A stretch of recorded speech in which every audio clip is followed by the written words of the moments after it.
She was mopping the lobby floor until the CEO heard her speak Mandarin, Spanish, and French. What happened next shocked the entire company. Most employees at Halberg International barely noticed the cleaning staff, not out of malice, just habit. The janitorial crew arrived after hours, pushing carts, emptying trash bins, wiping down whiteboards and conference tables. They were like elevator music, present but never really heard. It was a brisk Monday morning in downtown Fort Worth, Texas. The lobby buzzed with the usual rhythms, high heels clacking on tile, fingers tapping on smartphones, voices murmuring about deadlines, and hands clutching overpriced coffee like it held divine answers. Jonathan Kellerman, CEO of Halberg International, was halfway through his walk from the parking garage to his 18th floor executive suite when he heard something that stopped him in his tracks. A voice, sharp, confident, fluent. Mandarin. He turned instinctively, not because the language startled him, but because of who was speaking it. Scanning the lobby, he expected to see one of the international account reps, maybe someone visiting from the Shanghai office, but instead, he saw her. A woman in a burgundy janitor's uniform, her short, twists pulled neatly into a ponytail, stood near the touchscreen directory. She was calmly and clearly explaining directions in fluent Mandarin to an older man in a navy coat, who looked equal parts confused and relieved. Kellerman squinted, surprised. He'd seen her before, quietly gliding through hallways after late meetings, always polite, never speaking unless spoken to. He didn't even know her name. Yet here she was, translating building logistics with poise and precision in a language most Americans couldn't pronounce properly. As he stepped closer, she finished the Mandarin exchange and turned to a delivery driver with a clipboard. Without missing a beat, she switched to Spanish. The man blinked. Sí. Gracias. Then, with equal ease, she turned toward a vendor inspecting mislabeled boxes. Her tone shifted again, this time into French. C'est marqué pour la salle de conférence B, pas l'autre côté. She pointed politely, her voice steady, her smile faint. Kellerman's jaw tightened, not in anger but in something else. Guilt, maybe. He had spent 2 decades building Halberg's global logistics division, traveled the world, hired multilingual consultants, funded cultural sensitivity workshops, and yet, here in his own building, perhaps the most linguistically gifted individual he'd encountered in years had been cleaning floors 2 stories below his office.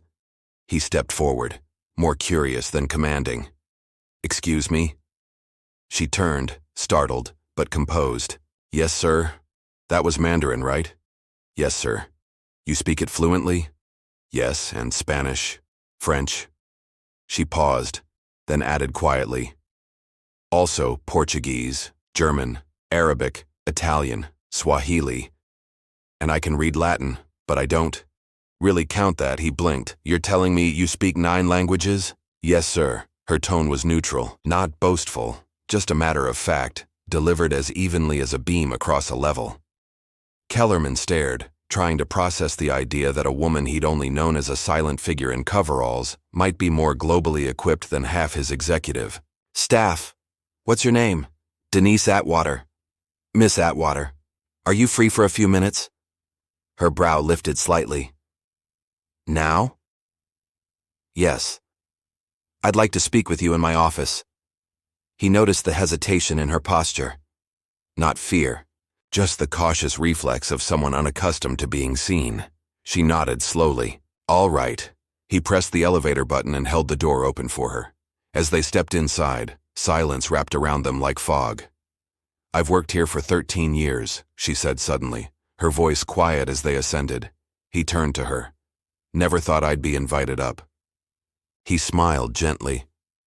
You might be surprised how quickly things can change. But he didn't yet realize. Everything was about to change. For her. And for him. The elevator dinged. Denise stepped out first, her sneakers silent against the polished wood of the executive floor. The air smelled of citrus, leather, and wealth, if money had a scent. Kellerman's assistant looked up from her desk wide-eyed. Her gaze flicked from Denise to the CEO. He didn't offer an explanation, only nodded for her to let them through. Inside the glass-walled office, he gestured toward the chair opposite his desk. "Please, sit." She lowered herself into the seat, carefully, folding her hands in her lap. Her eyes scanned the room, not with awe, but quiet assessment. A world map covered the back wall, its surface dotted with colored pins. On a nearby table, a tray of espresso cups, a photo of Kellerman's 2 daughters, and a dusty award from a Brussels trade summit. Kellerman sat across from her, leaning in. "Denise, I'll be honest. I didn't expect to have this conversation, today." She gave a small nod, posture still, expression unreadable. "But I just heard you shift between 3 languages like they were light switches. I need to understand." His voice lowered. "How does someone like you end up working here, mopping floors?" She looked down at her hands. Calloused, tired, still faintly smelling of disinfectant. For years, these hands had wiped spills, changed trash liners, and scrubbed stairwells. But now, for the first time, someone had seen more than labor in them. Someone had seen value. Denise finally looked up. "When do I start?"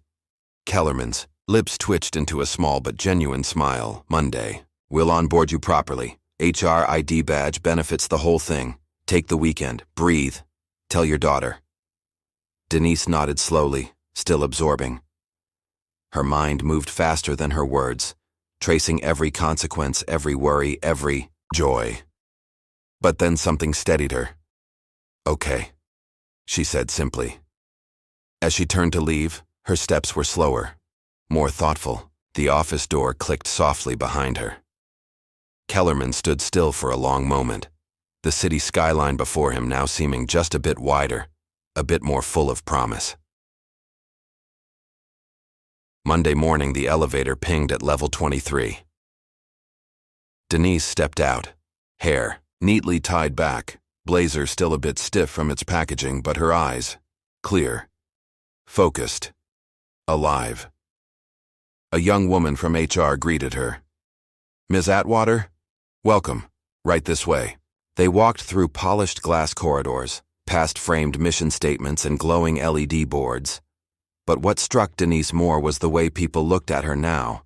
Curious, respectful, like they'd heard. And maybe they had.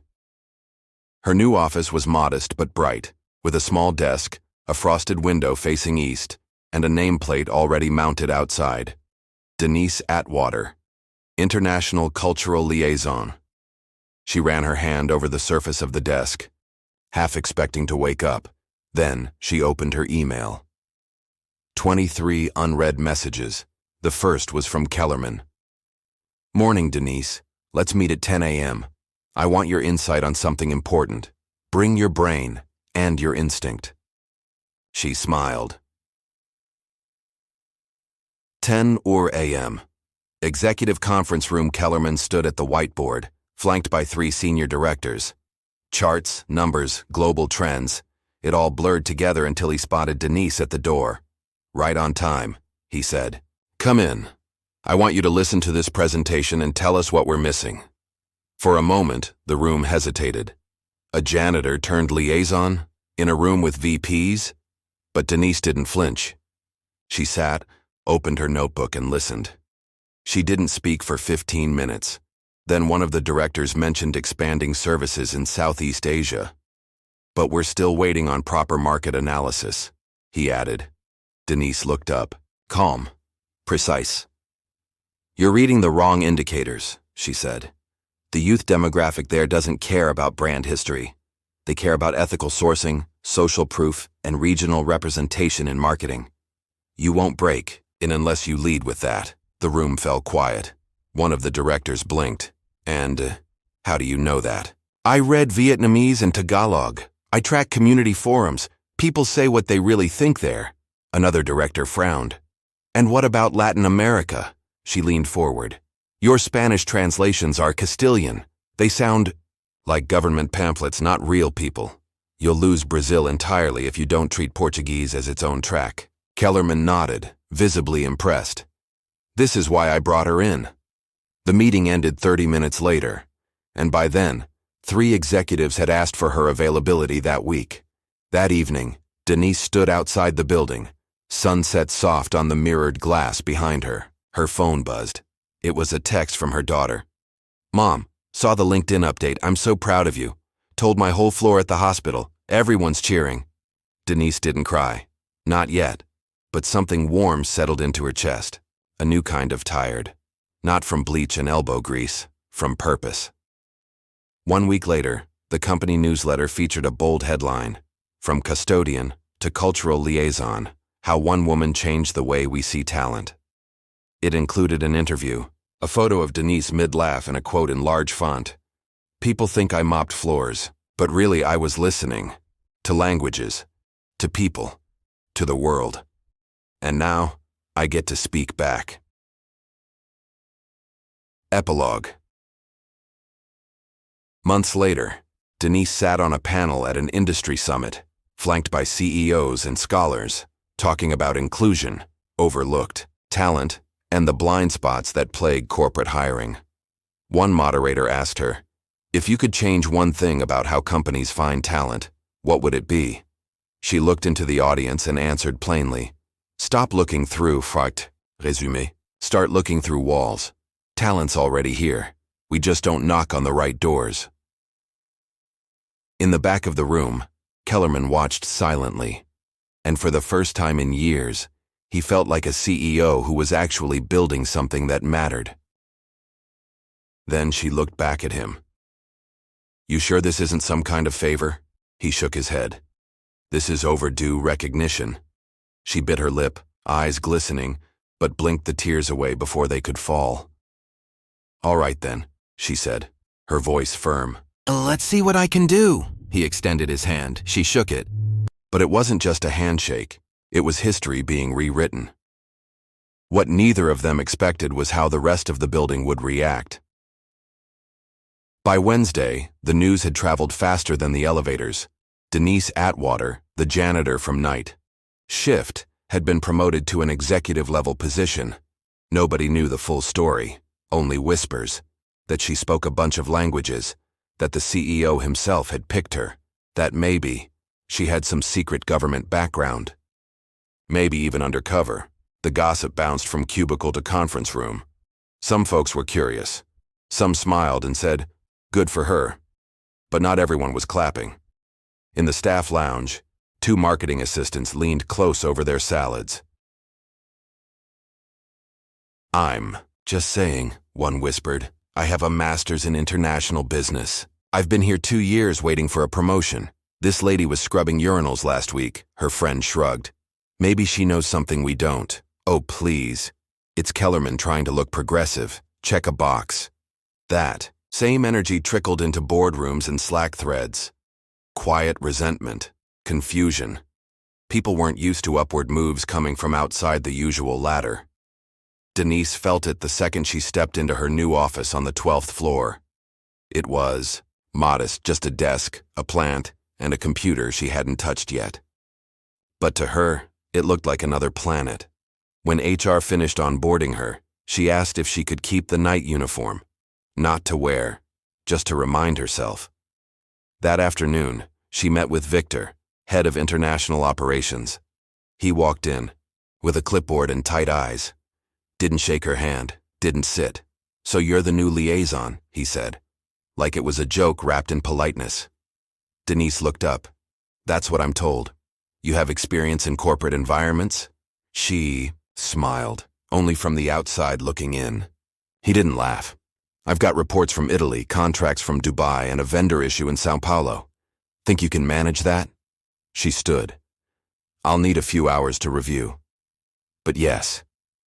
Victor dropped the folder on her desk and walked out without another word. Later that night, Kellerman stopped by.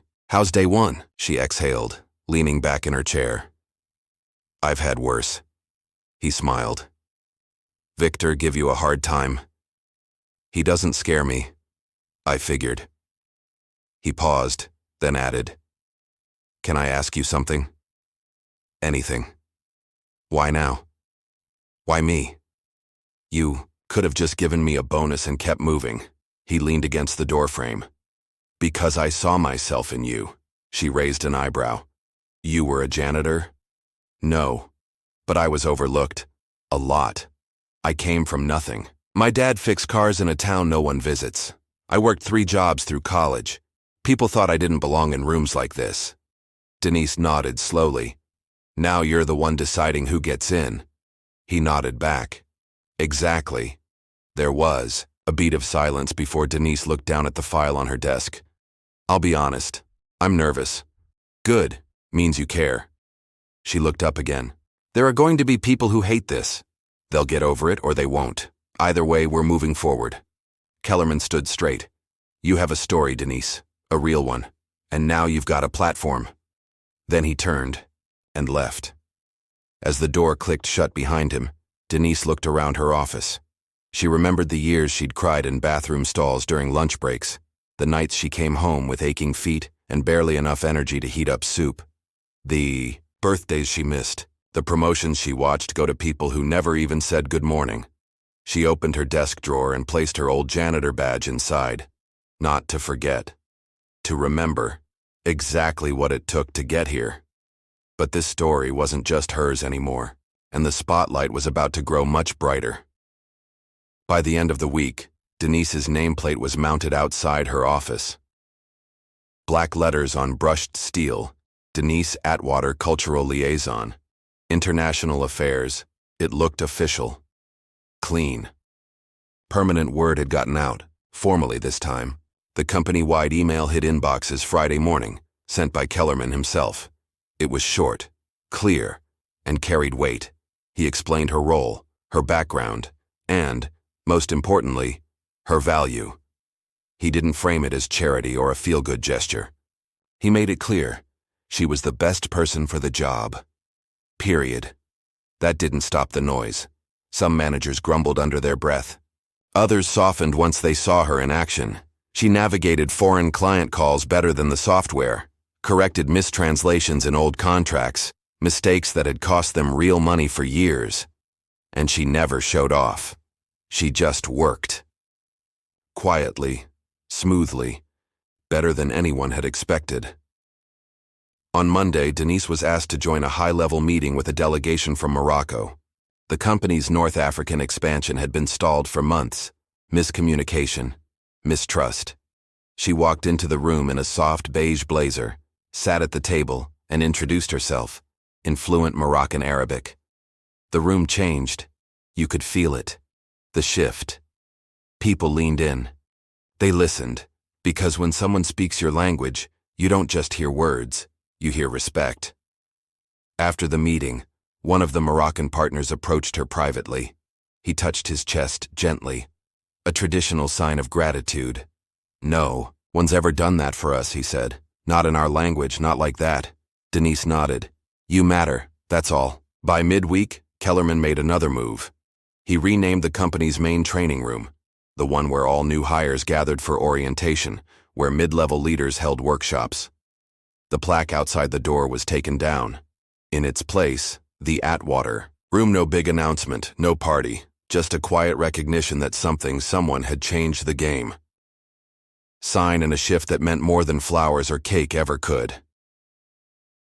Later that afternoon, Kellerman stood outside the room, watching as a new group of interns filed in. He heard one of them whisper, "Who's that?" A senior staff member answered quietly, "She's someone who reminded this place that greatness doesn't always come in a suit."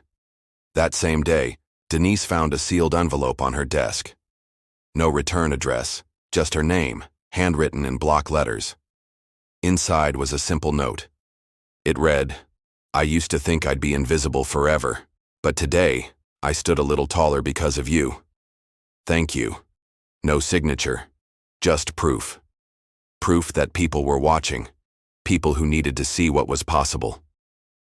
Denise sat there, staring at the words. Her throat tightened. She didn't cry. She didn't need to. Because in that moment she realized, this wasn't just a job, it was a door. But not every door stays open without a fight, and someone was already planning to push back. The backlash didn't take long to show its face. Late Thursday, Denise was called into a meeting. Not by Kellerman, but by someone higher up. Eleanor Craig, senior board member, flown in from Dallas. She'd been with the company since the 90s, sharp suits, sharper tongue. Denise walked into a small conference room on the 17th floor. Eleanor was waiting, with a stack of papers and a flat stare. "Have a seat," she said, without looking up. Denise sat. Eleanor tapped her pen, twice. "So, Miss Atwater, I've reviewed your file. No college degree, no corporate training, no management certifications." Denise didn't flinch. "That's correct." Eleanor folded her hands. "You were a janitor here 3 weeks ago." "I was." Eleanor leaned back. "Help me understand how someone with your background is now handling high-level international affairs." Denise held her gaze. "Because I speak the languages, I understand the cultures. I've already fixed 2 vendor contracts and cleared a 3-month delay in our Morocco deal. I also secured a verbal agreement with our Brazilian partners that legals, finalizing next week." Eleanor pursed her lips. "You think this company should be run on instinct and charm?" Denise smiled slightly. "No, ma'am. I think it should be run on results." Eleanor blinked. For the first time, Denise saw her hesitate. "I don't need to be liked," Denise added. "But I do need to be useful. And I am." Eleanor slowly closed the folder. "You're a gamble." "I'm used to that," Denise said softly. "My entire life's been one." When the meeting ended, Denise didn't go back to her office. She walked outside, sat on a bench across the street, stared up at the glass tower. So many years she'd walked past that building wearing a name tag and carrying cleaning supplies, wondering if anyone saw her.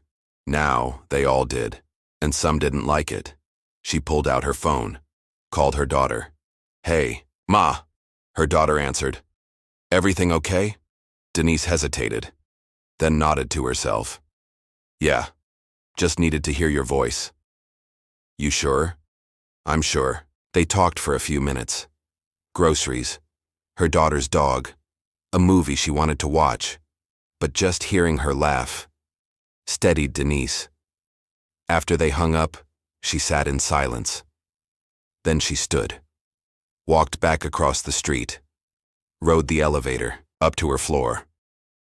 By the next morning, word of the Eleanor Craig meeting had somehow spread, and to everyone's surprise, Denise didn't back down. She showed up early, spoke at a team meeting, took a call with the German office, no translator. Needed. Calm, sharp, unbothered. That same day, someone wrote on the whiteboard outside her office, "We see you." No name, just 3 words that meant everything. In the weeks that followed, something strange happened.